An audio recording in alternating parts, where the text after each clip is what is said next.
महानगरपालिका निवडणुकीच्या पार्श्वभूमीवर उद्धव ठाकरे यांच्या नेतृत्वाखालील उद्धव सेनेतर्फे संकल्प विजयाचा मुंबई जिंकण्याचा या घोषवाक्याखाली भव्य निर्धार मेळावा आयोजित करण्यात आलाय।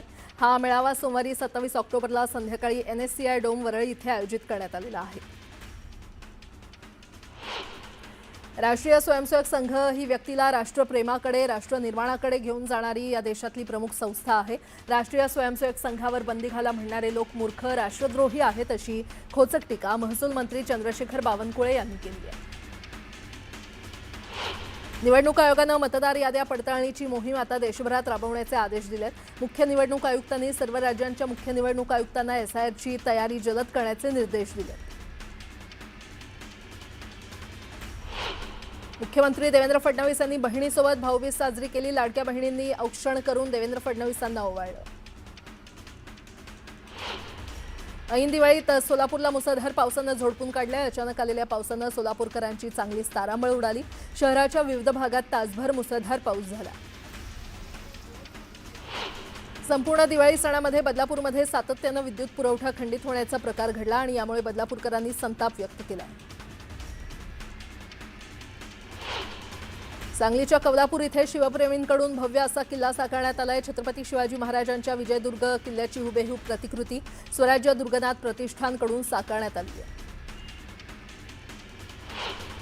राज्यातील मुख्यमंत्री युवा कार्य प्रशिक्षणार्थ्यांचा प्रश्न तातडीने मार्गी लावावा, अन्यथा नाशिकमध्ये होणाऱ्या कुंभमेळ्याच्या आधी प्रशिक्षणार्थ्यांचं कुंभमेळा आंदोलन होईल असा इशारा तुकाराम बाबा महाराजांनी दिलाय। गोदावरी नदीकाठी भगवे वस्त्र परिधान करत सरकारचं जपनाम आंदोलन करण्याचा इशारा देण्यात आलाय।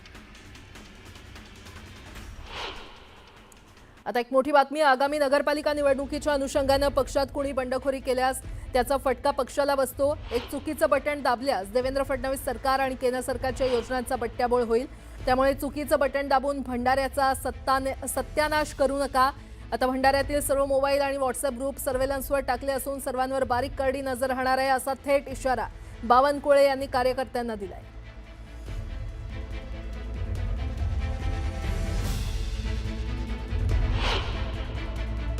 मी आता पोलिसांकडे मागवणार, आपले सर्व्हिलन्स पण टाकणार। तसे भंडाऱ्याचे सर्व व्हॉट्सअप ग्रुप सर्व्हिलन्स पण टाकले आहे। कोण काय बोलतो कोणत्या व्हॉट्सअप, तुम्हाला काय वाटतं तुमच्या व्हॉट्सअप ग्रुप सर्व्हिलन्सवर नाही? कोण काय व्यक्त होतं आम्हाला माहिती नाही। आवेशामध्ये तिकीट न भेटल्याच्या रागामध्ये आपण त्या ठिकाणी फळा तमाशा उभा करतो। पण एक चुकीचं मत तुम्ही केलेली एक बंडखोरी ही पक्षाला किती नुकसान करेल। आपल्या पक्षाची इज्जत पडायला लागली असताना एक जरी कार्यकर्ते बदनामी केली। पंकज भरणे आणि मी 5 वर्ष आमचे दरवाजे बंद केल्याशिवाय राहणार नाही। पुन्हा एकदा बातम्या वेगवान स्वरूपात। दिवाळीत नरक चतुर्दशी ते भाऊबीजेपर्यंत दादर येथील फुल मार्केटमध्ये सुमारे 20 कोटी रुपयांची उलाढाल झाल्याचा अंदाज फुल व्यापाऱ्यांनी बांधलाय। या काळात झेंडू, शेवंती, आंब्याची पानं, मोगरा, गुलाब, सोनचाफा तसंच सजावटीच्या फुलांची मोठी विक्री झाल्याचं व्यापाऱ्यांनी सांगितलं। मुंबईतील प्रभादेवी पूल बाधितांसाठी म्हाडाकडून 119 घरांची यादी MMRDAला देण्यात आली होती। त्यापैकी 83 घरांमध्ये MMRDAनं स्वारस्य दाखवलंय। या घरांच्या मोबदल्यात MMRDAकडून म्हाडाला 100 कोटी मिळणार आहे। मुंबईमध्ये दिवाळीत झालेली बेसुमार फटाकेबाजी आणि वाढलेल्या आर्द्रतेमुळे हवेची गुणवत्ता प्रचंड खालावली आहे। महत्त्वाच्या ठिकाणी एअर क्वालिटी इंडेक्स 200 वर म्हणजेच खराब नोंदवला जातोय। शिवाय धुरक्यामुळे हवेची दृश्यमानता देखील कमी झाली असून हवामान आरोग्याला घातक झालंय।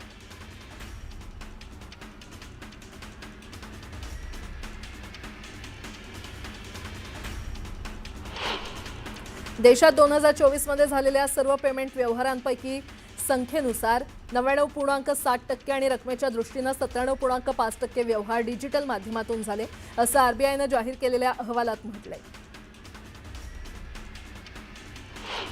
गेल्या काही वर्षातील आर्थिक मंदी आणि कोरोनाच्या महामारीनंतर यावर्षी ग्राहकांची खरेदी क्षमता वाढल्याने दिवाळीमध्ये बाजारपेठा गर्दीने फुलून गेल्यात। कपडे, फटाके, मिठाई, कंदील आणि सजावटीच्या वस्तू तसंच सोन्याचे दागिने आणि घरगुती इलेक्ट्रॉनिक यांची विक्री लक्षणीयरित्या वाढलेली आहे आणि त्यामुळे छोट्या आणि मध्यम व्यापाऱ्यांमध्ये उत्साहाचं आणि आनंदाचं वातावरण पाहायला मिळतंय। पालिकेकडून होणाऱ्या 426 घरांच्या लॉटरीसाठी मुंबईकरांचा मोठा प्रतिसाद मिळताना दिसतोय। गेल्या आठवड्यात 16 ऑक्टोबरपासून ते 23 ऑक्टोबरपर्यंत केवळ 8 दिवसात तब्बल 10,000हून अधिक जणांनी नोंदणी केली आहे। नोंदणी केलेल्यांमध्ये 333 जणांनी प्रत्यक्षात अर्ज भरले असून 168 जणांनी पैसे भरून अर्ज निश्चितही केल्याची माहिती पालिका अधिकाऱ्यांनी दिली आहे। भारताची अर्थव्यवस्था चालू आर्थिक वर्षात 6.7 ते 6.9% दरानं वाढणार असल्याचा अंदाज डिलॉयट इंडियानं वर्तवलेला आहे। एप्रिल ते जून 2025 मध्ये अर्थव्यवस्था 7.8% उसळी मारली होती। महागाई कमी झाल्यानं आणि खरेदीला बळ मिळाल्यानं ग्राहक खर्च आणखी वाढण्याची शक्यता आहे। ऋतुबदलादरम्यान हवामानात अनेक स्थित्यंतर होत आहेत। वाऱ्याची बदलती दिशा, वाऱ्याचा संथपणा आणि फटाक्यांची आतिषबाजी या कारणांमुळे मुंबईच्या आकाशात धुलीकणांचं प्रमाण वाढलंय। परिणामी गेल्या वर्षभरात सर्वाधिक हवा प्रदूषणाची नोंद ऑक्टोबरमध्ये झाली आहे। दिवाळीनिमित्त यंदा मुंबईतील 4ही आरटीओ कार्यालयामध्ये 11,528 नव्या वाहनांची नोंदणी झाली। यात बहुसंख्य नागरिकांनी दुचाकी खरेदीला प्राधान्य दिलं असून कार खरेदीमध्ये मात्र गेल्या वर्षीच्या तुलनेत घट झाली आहे। शहरातील मौल्यवान हिरव्या परिसरांपैकी एक असलेल्या संजय गांधी राष्ट्रीय उद्यानाच्या संरक्षणासाठी निर्णायक पाऊल उचलण्यात आलेलं आहे। मुंबई उच्च न्यायालयानं 4 सदस्यीय उच्चस्तरीय समितीची स्थापना केली आहे। ही समिती 3 दशकांपासून प्रलंबित न्यायालयीन आदेशांची अंमलबजावणी करेल। तुळजापूरच्या खडकी गावातील शेतकऱ्यांना मंदा म्हात्रेंनी 6 लाखांच्या जीवनावश्यक वस्तूंचे किट वाटलेले आहे। जवळपास 350 कुटुंबांना या किटचं वाटप करण्यात आलं।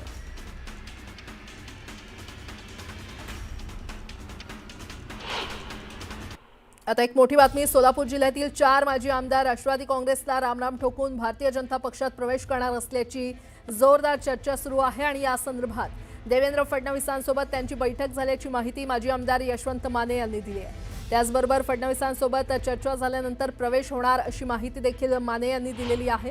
दरम्यान दत्ता भरणेंनी पक्ष संघटना कधीच पाहिली नाही, सोलापुरात येऊन भाषणबाजी करून निघून गेले असा टोला यशवंत माने यांनी लगावलाय। त्याचबरोबर पक्षांतर्गत कलह आणि अंतर्गत कलहाला वरिष्ठ नेत्यांकडून पाठबळ मिळत असल्यामुळे हा निर्णय घेण्याची वेळ आल्याचं देखील यशवंत माने म्हटलं। आपल्याबरोबर आज मोहोळचे माजी आमदार यशवंत माने आहेत आपल्याबरोबर। आपण त्यांनाच विचारूया की नेमकी काय गडबड आहे का त्या तुम्ही राष्ट्रवादीमधून भारतीय जनता पक्षामध्ये जाण्याचा सोलापूर जिल्ह्यातील 4 आमदारांनी आणि अनेक कार्यकर्त्यांनी निर्णय घेतला। तुमची तशीच देवेंद्र फडणवीस साहेबांबरोबर भेटी झाली, नेमकं विशेष काय ते? तुम्ही जे बोलताय त्याच्यामध्ये तथ्य आहे। सोलापूर जिल्ह्यातील माझे 4 आमदार पाठीमागील 7 दिवसापूर्वी मुंबई या ठिकाणी वर्षा या निवास त्यांच्या मुख्यमंत्र्यांच्या निवासस्थानी आमची बैठक पार पाडली। प्राथमिक चर्चा झाली। तुम्ही जे बोलताय त्याच्यामध्ये काही अंशी तथ्य आहे। काही मुख्यमंत्र्यांबरोबर काही गोष्टी चर्चा झाल्यानंतर आमचा नक्कीच प्रवेश होईल असं मला वाटतं। तर अनेक पक्षामधील प्रॉब्लेम आहेत, त्याच्यामुळं हा निर्णय घेण्याची वेळ येत आहे। काय पक्षातील अंतर्गत कलह सध्या जरा अंतर्गत कलहामुळे किंवा अंतर्गत कलहाला वरिष्ठ नेत्यांकडून मिळणारं पाठबळ या गोष्टींमुळे हा निर्णय घेण्याची वेळ येत आहे। सोलापूर जिल्ह्यातील मोहोळचे 4 माजी आमदार भारतीय जनता पक्षात प्रवेश करणार आहेत। दरम्यान यशवंत मानेंनी दत्ता भरणेंवर केलेल्या आरोपाला मंत्री दत्ता भरणेंनी प्रत्युत्तर दिले। लोकशाहीमध्ये प्रत्येकाला बोलण्याचा अधिकार आहे, प्रत्येक तालुक्यामध्ये प्रत्येकाची परिस्थिती वेगळी असते असं म्हणत यशवंत मानेंनी समाचार घेतलाय।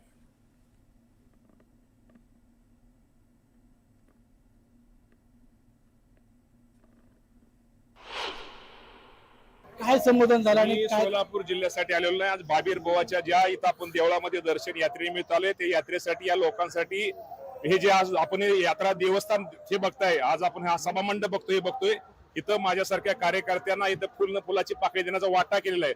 मी भाषण किंवा बडबड किंवा तुमच्या सगळ्यासमोर न येता प्रत्यक्ष काम करणारा माणूस आहे। बाकीसारख्या गप्पा ठप्पा किंवा नुसता गुलाल लावून काहीतरी देवाचं नाव घेणारा माणूस नाही। मी प्रामाणिकपणे काम करणारा माणूस आहे। त्यामुळे असं कोण काय गप्पा आणि मला कुणाबद्दल आजचा विषय हा राजकीय विषय नाही। आज देवाचं दर्शन आहे, देवाला दर्शन घेऊन देवाला एक इच्छा व्यक्त केलेली, येणारं वर्ष हे पाडवा आम्हा सर्वांना सुखाचा समाधानाचा जाऊ दे।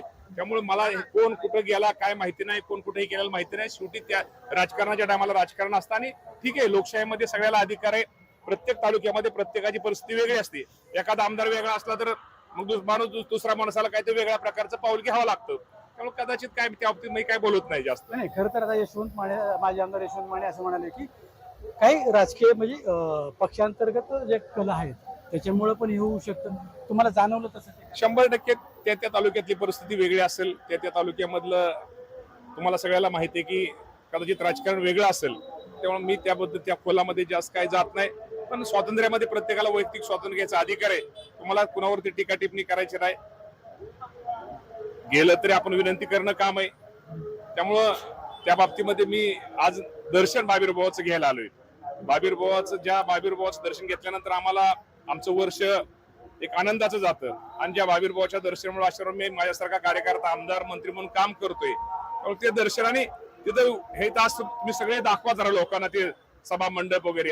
त्यामध्ये मी स्वतः इथले ग्रामस्थ असतील, इथले ट्रस्टी असतील, इथले संगमनेरकर सगळे आमचे नातेवाईक सगळे संगमनेरचे सगळे असतील, या सर्वांचा त्या नगर भाग ह्या सर्वांचा खूप मोठा यामध्ये वाटा आहे. आम्हाला आमचं उद्दिष्ट आहे की अजून पुढच्या वर्षी तुम्ही आल्यानंतर अजून ह्यामध्ये तुम्हाला अनेक खूप चांगल्या सुधारणा पुढच्या वर्षी अजून दिसतील. तेव्हा अजून थोडं काम चाललेलं आहे, गडबडीत आहे. अजून फर्स्ट स्टेज आहे, दुसऱ्या स्टेजला अजून तुम्हाला चांगलं काम इथं दिसेल. बाबीरबुवा खरं तर जागृत देवस्थान आहे. तुम्ही आताच दर्शन घेऊन आला. राज्यातील शेतकरी अडचणीत आहे, यांना त्या म्हणजे अडचणीने नेहमी अडचणीत येते. काय मग तुम्ही देवाकडे प्रार्थना? देवाकडे एकच प्रार्थना करेल की बाबा पाऊस पडू द्या. पाऊस पडण्याबद्दल दुमत नाही, पण कुणाचं नुकसान होईल, कुणाच ती घरामध्ये पाणी जाईल अशा प्रकारचा किंवा शेतीच वाहून जाईल अशा प्रकारचा पाऊस पडू नये हीच मी देवाला माझं म्हणणं. नुकसान पाऊस पडावा, पण नुकसान न होता पाऊस पडावा. आणि पाऊस पडावा तो शेतकऱ्याला एक आनंद देणारा, की शेतकऱ्यांच्या कुठेतरी संसारामध्ये काहीतरी त्याला उत्पादन आणि चांगलं उत्पन्न वाढणारा हा पाऊस असावा. हेच करावं. आणि येणाऱ्या वर्षामध्ये जरी काय हे आलेलं संकट आहे, हे संकट पुन्हा पुन्हा करत ह्या राज्यावरती येऊ नये. आणि माझ्या शेतकरी बळीराजा जो आज संकटामध्ये सापडलेला आहे त्याला हळूहळू उभारी देऊन, शासनाच्या वतीने आम्ही उभारी देतोय, बाबीराच्या आशीर्वादाने त्याला कुठेतरी उभारी मिळावं आणि हा पुन्हा शेतकरी उभा राहावं अशी मी परमेश्वराला हे केलेलं आहे, साकडे घातलेलं आहे. हे होते दत्तात्रय मामा भरणे, मधुकर गालांडे, इंदापूर, बाबीरबुवा. पुन्हा एकदा बातम्या पाहणार आहोत वेगवान स्वरूपात. मुंबईत गेल्या काही दिवसांपासून तापमानात वाढ झालेली आहे आणि त्यामुळे असह्य उकाडा आणि बरोबरीनं उन्हाचा चटका सहन करावा लागतोय. आता मुंबईसह ठाणे, पालघर तसंच राज्यातील इतर काही भागात रविवारपर्यंत मेघगर्जनेसह पावसाचा अंदाज हवामान खात्यानं वर्तवला आहे. कृषी विभागातील अधिकाऱ्यांची बदली झाली की शेतकऱ्यांना योजनेसंदर्भात संपर्क साधण्यात अडचणींचा सामना करावा लागत होता. यावर पर्याय म्हणून आता महावितरणाप्रमाणे कृषी विभागातील अधिकाऱ्यांनाही 13,141 मोबाईल सिम कार्ड वाटण्यात आलेले आहेत. बदली झाली की संबंधित अधिकारी हे सिम कार्ड त्यांच्या जागेवर रुजू होणाऱ्या अधिकाऱ्यांकडे सुपूर्द करणार आहेत. ठेवीदारांना आता त्यांच्या बँक खात्यासाठी, लॉकरसाठी आणि सुरक्षित ठेवलेल्या वस्तूंसाठी अधिक लवचिकता आणि नियंत्रण मिळणार आहे. वित्त मंत्रालयानं जाहीर केलेल्या बँकिंग कायदे अधिनियम 2025 अंतर्गत या तरतुदी 1 नोव्हेंबर 2025 पासून लागू होणार आहेत. आरटीओ विभागातील कार्यान्वित झालेल्या आकृतीबंधाची अद्याप अंमलबजावणी झालेली नाही आणि त्यामुळे पात्र कर्मचाऱ्यांना पदोन्नतीपासून वंचित राहावं लागतंय. याबाबत गेल्या काही वर्षांपासून शासन दरबारी पाठपुरावा केल्यानंतर पदरी केवळ आश्वासनं पडल्यानं कर्मचाऱ्यांनी आक्रमक पवित्रा घेतलाय. आरटीओ कर्मचारी संघटनेच्या नेतृत्वाखाली कर्मचाऱ्यांनी 27 ऑक्टोबरपासून बेमुदत साखळी उपोषण सुरू करण्याचा निर्णय घेतलाय. देशातील सर्वाधिक खोलीच्या प्रस्तावित वाढवण पोर्टच्या बांधकामाला विकासक JNPAनं गती दिलेली आहे. यानुसार या पोर्ट परिसरात लाटा रोखण्यासाठी खोल समुद्रात सर्वाधिक लांबीची भिंत बांधण्यात येणार आहे. भिंत 10.47 किलोमीटर लांबीची राहणार असून ती बांधण्यासाठी 4 मोठ्या कंपन्यांनी प्रतिसाद दिलाय. शक्तीपीठ महामार्गाला काही ठिकाणी होणारा विरोध लक्षात घेता त्याच्या नकाशात बदल करण्यात येण्याची शक्यता आहे. मुख्यमंत्री देवेंद्र फडणवीस यांनी तसेच संकेत दिलेले आहेत. तर दुसरीकडे समृद्धी महामार्गाच्या गडचिरोली गोंदियापर्यंतच्या विस्ताराच्या 2 ते 3 निविदा रद्द करण्यात आल्या आहेत असं देखील त्यांनी स्पष्ट केलं. भारतानं जागतिक पातळीवर पर्यावरण संरक्षण आणि वनसंवर्धनात आणखी एक महत्त्वाची झेप घेतली आहे. ग्लोबल फॉरेस्ट रिसोर्सेस असेसमेंट 2025 या अहवालानुसार सर्वाधिक वनक्षेत्र असलेल्या देशांच्या यादीमध्ये भारत 9व्या स्थानावर पोहोचलाय. गेल्या वर्षीचा 10वा क्रमांक सुधारून भारतानं यावर्षी एक पायरी वर चढली आहे. संरक्षण आणि एरोस्पेस उत्पादनाचं प्रमुख केंद्र म्हणून नागपूरची आता नवी ओळख निर्माण झालेली आहे. सोलर डिफेन्स अँड एरोस्पेस प्रकल्पाला मिहानमधील 222 एकर जमिनीचं हस्तांतरण करण्यात आलं. मौल्यवान धातूंच्या बाजारपेठेत मोठी उलथापालथ पाहायला मिळाली. सोन्यानं तेजीचा सूर लावत 1,236 रुपयांची वाढ नोंदवली. दुसरीकडे चांदी 4,120 रुपयांनी घसरली. 3% जीएसटीसह 24 कॅरेट सोनं 1,27,720 रुपयांवर पोहोचलं, तर चांदीचे भाव 1,58,620 रुपयांपर्यंत खाली आले. दिवाळीच्या 4 दिवसात सोनं 1,34,000हून 1,28,000वर खाली घसरलं असलं तरी गेल्या वर्षीच्या तुलनेत सोन्याचा भाव दुप्पट होता.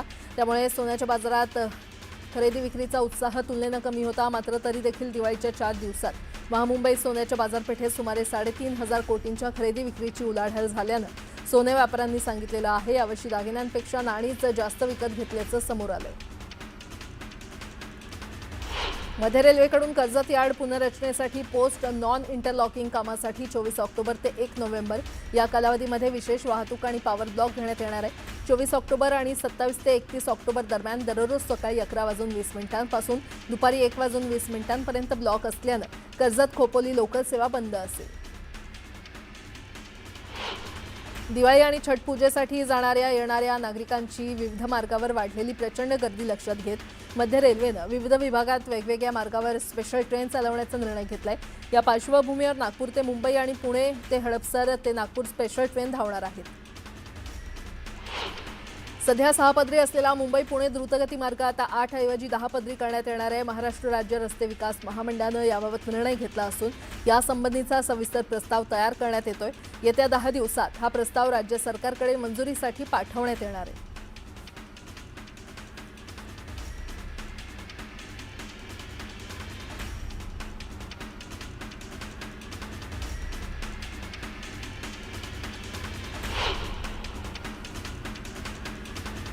दिवाळी आणि छठ पूजेसाठी मुंबईतून आतापर्यंत 10,41,000 प्रवासी उत्तर प्रदेश आणि बिहारला गेल्याचं अधिकाऱ्यांनी सांगितलेलं आहे. मध्य आणि पश्चिम रेल्वेकडून 23 ऑक्टोबरपर्यंत चालवलेल्या 1,414 विशेष ट्रेनच्या माध्यमातून हे प्रवासी गेल्याचं अधिकाऱ्यांनी सांगितलं. येत्या 27 आणि 28 ऑक्टोबर दरम्यान मुंबईत छठ पूजा उत्सव मोठ्या प्रमाणात साजरा करण्यात येणार आहे आणि या अनुषंगानं मुंबई महापालिकेनं केलेल्या तयारीचा आढावा मुंबई उपनगरचे सहपालकमंत्री मंगलप्रभात लोढा आणि मुंबई भाजप अध्यक्ष आमदार अमित साटम घेणार असून तयारीची पाहणी दौरा देखील ते करणार आहेत.